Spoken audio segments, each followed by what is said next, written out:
오늘의 말씀은 고린도후서 12장 1절에서 10절에 있는 말씀입니다. 신약 299면이 되겠습니다.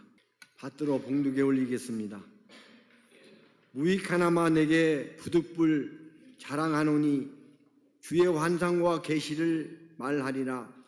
내가 그리스도 안에 있는 한 사람을 아노니 그는 14년 전에 셋째 하늘에 이끌려 간 자라. 그가 몸 안에 있었는지 몸 밖에 있었는지 나도 모르거니와 하나님은 아시느니라. 내가 이런 사람을 아노니 그가 몸 안에 있었는지 몸 밖에 있었는지 나는 모르거니와 하나님은 아시느니라. 그가 낙원으로 이끌려 가서 말로 표현할 수 없는 말을 들었으니 사람이 가히 이르지 못할 말이로다. 내가 이런 사람을 위하여 자랑하겠으나 나를 위하여는 약한 것들 위해 자랑하지 아니하리라. 내가 만일 자랑하고자 하여도 어리석은 자가 되지 아니할 것은 내가 참말을 함이라. 그러나 누가 나를 보는 바 내게 듣는 바에 지나치게 생각할까 두려워하여 그만두노라. 여러 계시를 받은 것이 지극히 크므로 너무 자만하지 않게 하시려고 내 육체의 가시 곧 사탄의 사자를 주셨으니 이는 나를 쳐서 너무 자만하지 않게 하려 하심이라. 이것이 내게서 떠나가게 하기 위하여 내가 3번 주께 간구하였더니 나에게 이르시기를 내 은혜가 내게 족하도다. 이는 내 능력이 약한 데서 온전하여짐이라 하신지라. 그러므로 도리어 크게 기뻐함으로 나의 여러 연약한 것들에 대하여 자랑하리니 이는 그리스도의 능력이 내게 머물게 하려 함이라. 그러므로 내가 그리스도를 위하여 약한 것들과 능욕과 궁핍과 박해와 곤고를 기뻐하노라. 이는 내가 약한 그때를 강함이라. 아멘. 이 시간은 약한 그때의 강함이라 라는 주님의 메시지를 전해주시겠습니다. 오늘 예배 드리기 전에 제가 방에서 이렇게 들으니까 제 옆방이 찬양대 방이잖아요. 사람 소리가 들리니까 이제 살 것 같다 그런 생각이 드는 겁니다. 매일 고요했거든요. 찬양대가 준비하는 소리를 들으니까 얼마나 감동이 되고 얼마나 감격이 되는지. 오늘 이렇게 할렐루야 찬양대가 2년여 동안 찬양대 하지 못하다가 오늘 많은 분들이 새롭게 시작은 못했지만 7분인가요? 그런데도 불구하고 70명이 하는 것 같은 그런 웅장한 모습을 보여주고 제 마음이 너무 감동스러워서 제 마음 같아서는 저 설교하지 말고 그냥 내려가고 이 감동을 그대로 가지고 가면 좋겠다 그런 생각도 들어지는 게 사실입니다.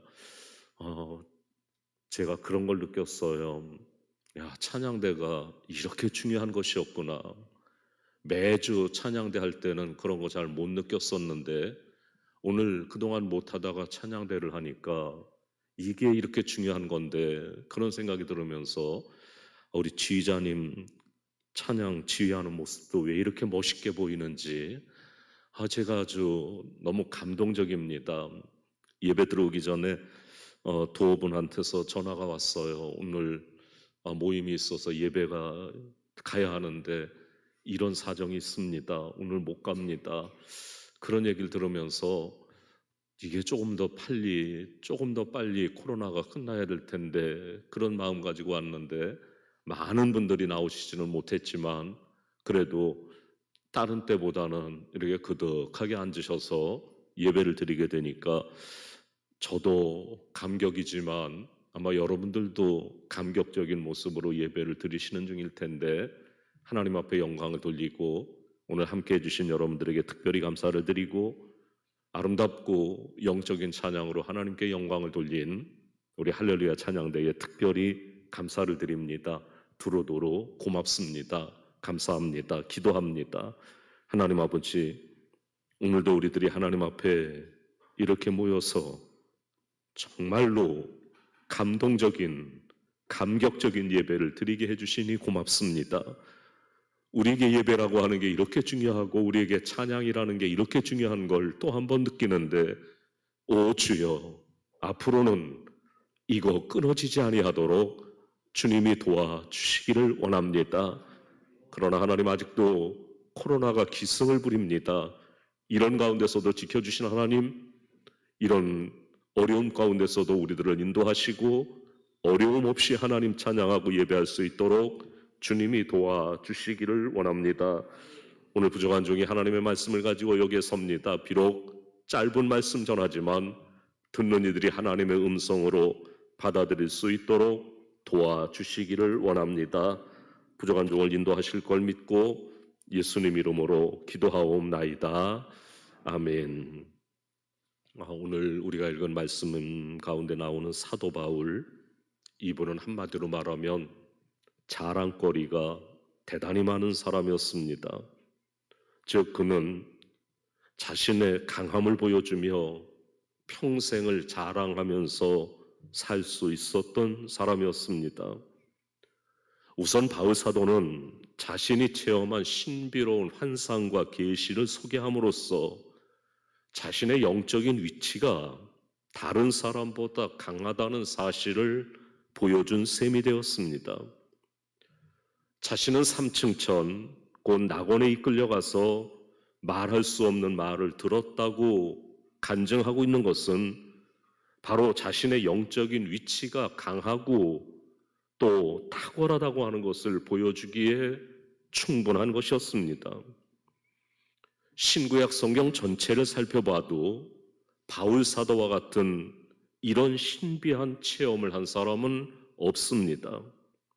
그는 일찍이 빌립보 3장 4절 이하에서 내가 8일 만에 할례를 받고 이스라엘 족속이요 베냐민 지파요 히브리인 중에 히브리인이요 율법으로는 바리새인이요 열심으로는 교회를 핍박하고 율법의 의로는 흠이 없는 자라고 스스로 말합니다.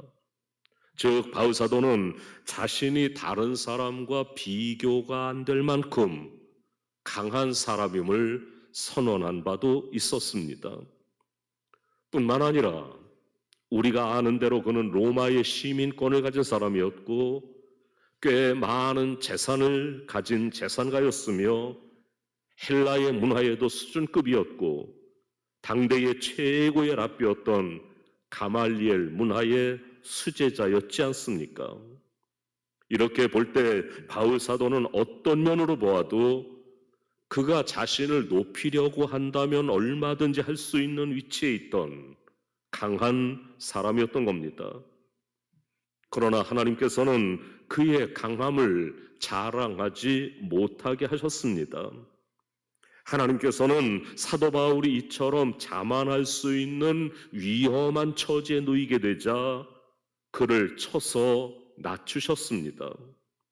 오늘 본문에서 바울 사도가 고백하는 것처럼 여러 계시를 받은 것이 지극히 크므로 너무 자만하지 않게 하려 하심이라고 이렇게 말씀하므로 하나님께서 바울 사도를 자만하지 못하도록 하신 것이 분명하다고 하는 것을 보여주고 있는 겁니다.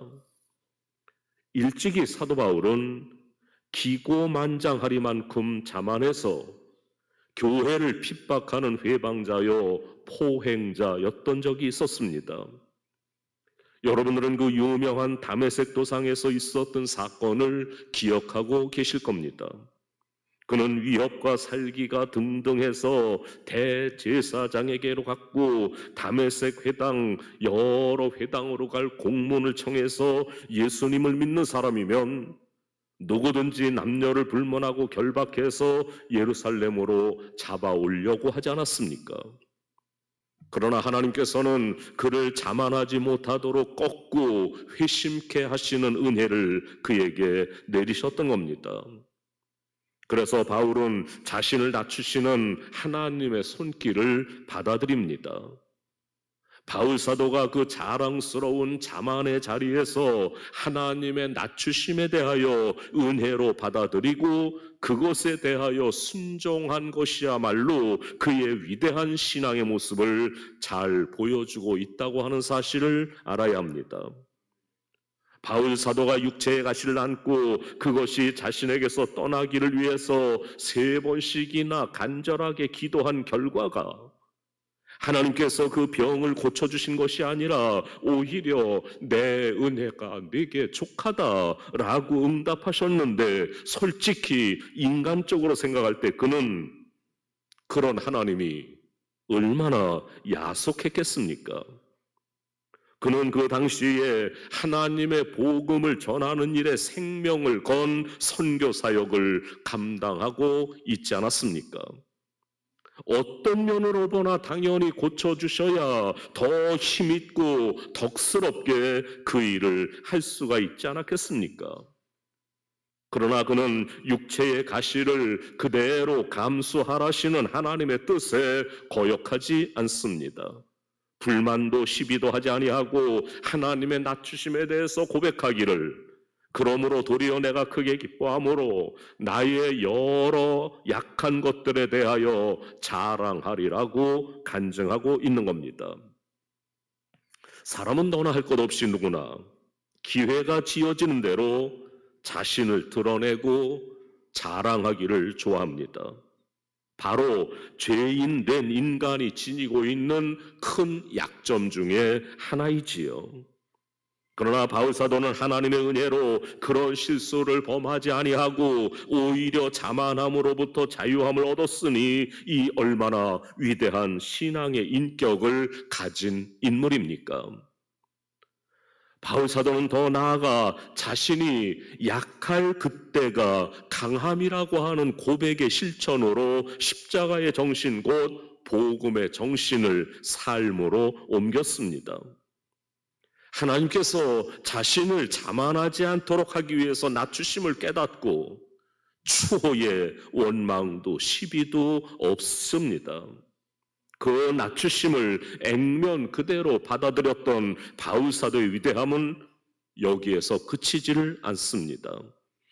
그는 한 걸음 더 나아가서 자만함의 자리에서 낮추어진 그 자리가 약함이 아니라 도리어 강함의 자리였다라고 하는 역설적인 사실을 깨닫고 그는 내가 약할 때 그때가 강함이라고 고백하게 되었습니다.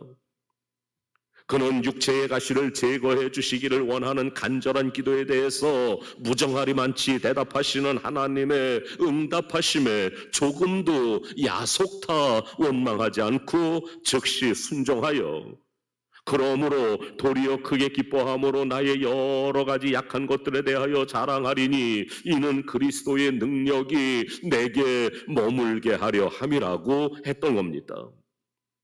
이제 그에게는 약함이라고 하는 것은 더 이상의 수치가 아니었습니다.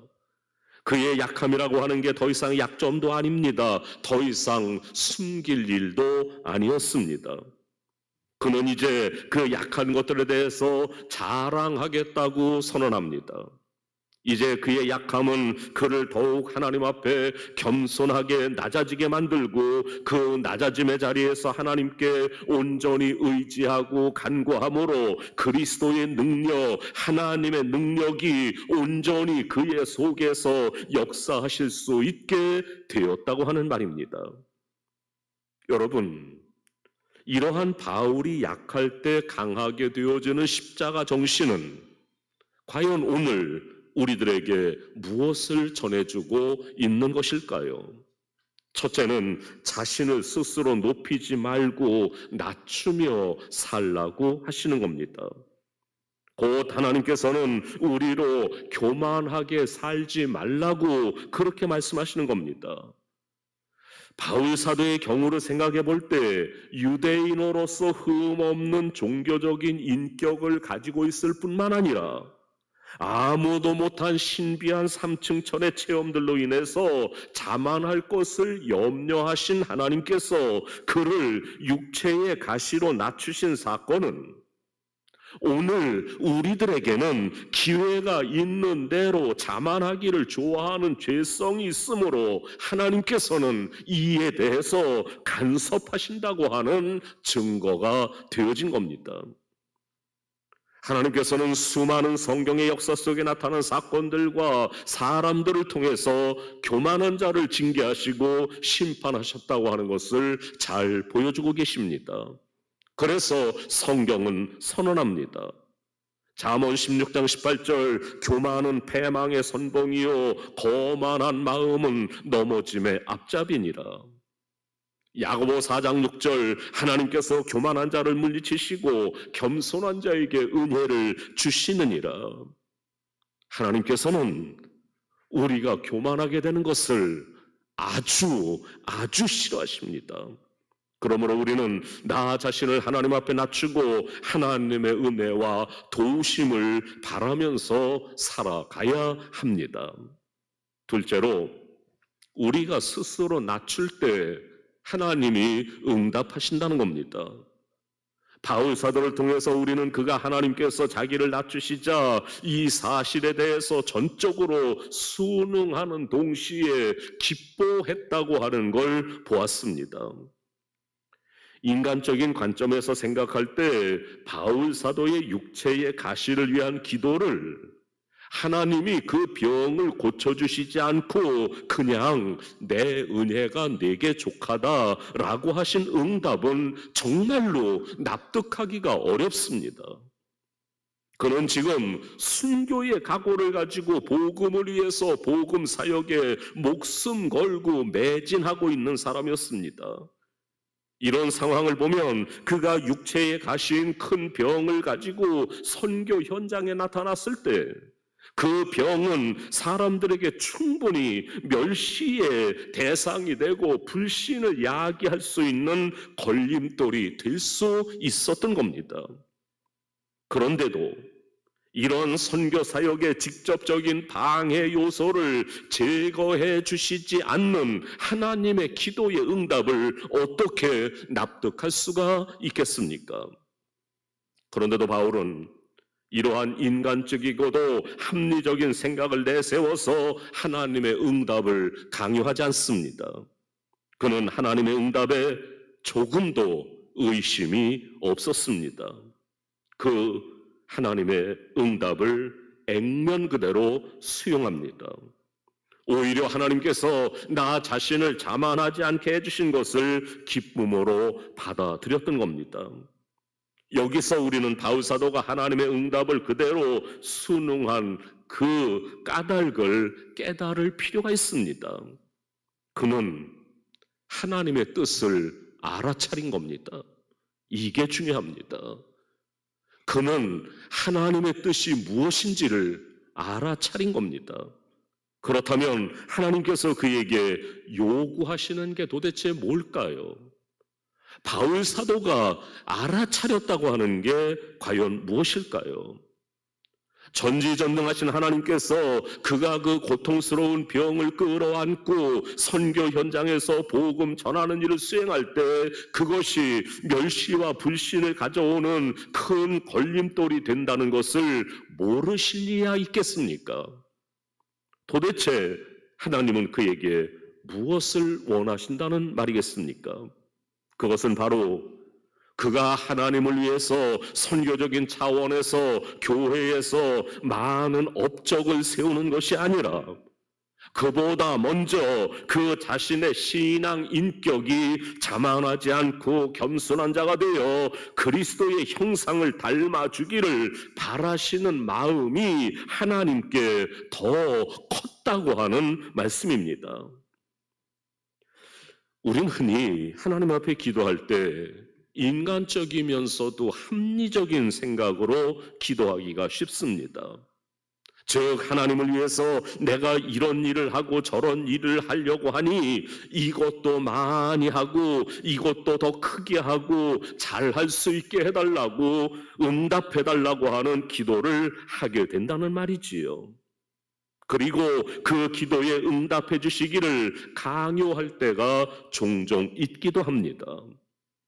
그러나 하나님께서는 우리에게 바라시는 것은 우리가 하나님을 위해서 어떤 일을 많이 하거나 크게 해주는 것을 바라시는 것이 아니라 그것보다 먼저 내가 신앙 인격적으로 겸손히 그리스도를 닮기를 원하신다는 것을 명심해야 합니다.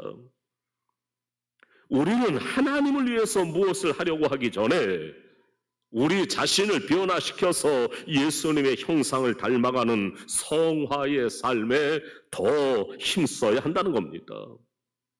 성도 여러분, 지금은 하나님 앞에 교회와 나 자신을 더욱 낮춰야 할 때가 아니겠습니까? 세상 부요에 탐내지 말고 이웃 사랑에 더디지 말고 복음의 생활화로 자신을 가꾸어 가야 합니다. 이제는 말씀의 목숨을 걸어야 합니다. 신앙의 본질적인 모습이 나 자신과 교회에서 회복되어야 합니다. 그러할 때 우리가 하나님의 영광을 나타내시도록 기도하는 걸 하나님은 기뻐하실 것입니다.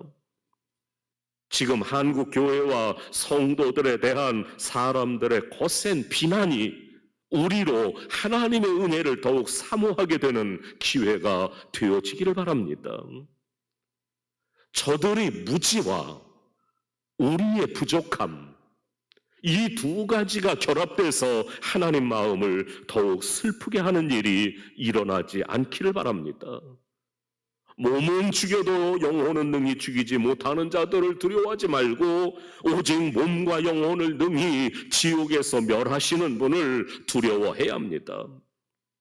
세리처럼 가슴을 찢고 하나님을 우러러보며 엎드릴 수 있기를 소원합니다.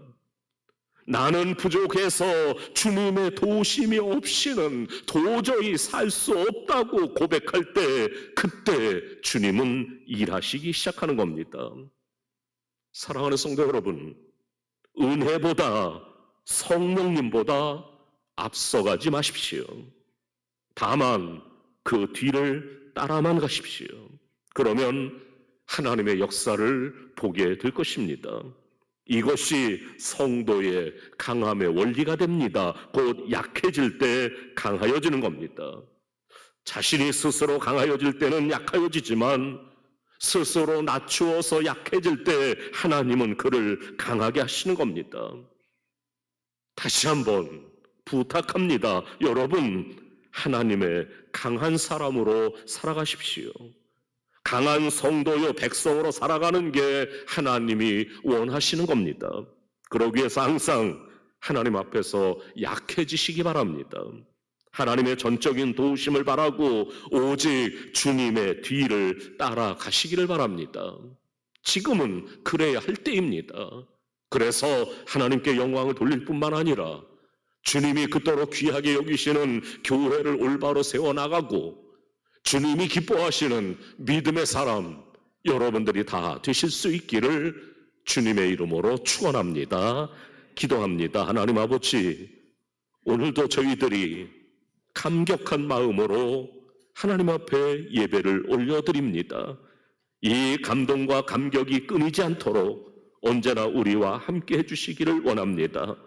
사랑이 많으신 주님, 오늘 세상 사람들이 교회를 비난한다 할지라도 우리는 부족함 없이 주님을 따라가는 사람들 되게 하시고 내 약함이 오히려 하나님께 영광이 되고 강함이 된다고 하는 사실을 깨달아 겸손하게 하나님 섬기고 세상을 섬길 수 있도록, 그래서 교회를 올바로 세워나가고 내 자신을 하나님의 전으로 아름답게 만들어갈 수 있도록 도와주시기를 원합니다. 예수님 이름으로 기도하옵나이다. 아멘.